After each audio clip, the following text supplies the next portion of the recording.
Já razão, dia 19 de setembro, vai estar com o caso de Corte de Apelação do Ministério Público contra o Hambre OB.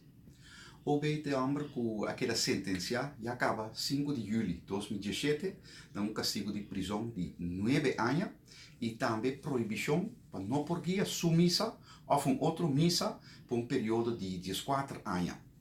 Tanto OM como OB apelar a sentença. Na diferente ocasião, cabe o caso de apelação como pro forma.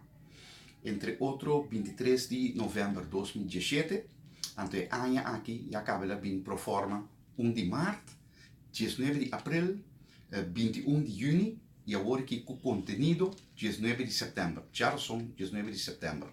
Corte já acaba bisa que se é 19 de setembro em ter dia não está suficiente, agora tem reserva dag com o jawabs 20 de setembro para continuar com o caso. Em todo caso, dia de tratamento, então se tem mestre por tratar também o caso, ribe e jawabs 20 de setembro. O caso aqui, maneira portar, opinião de sacaba, caso aqui há em número followers.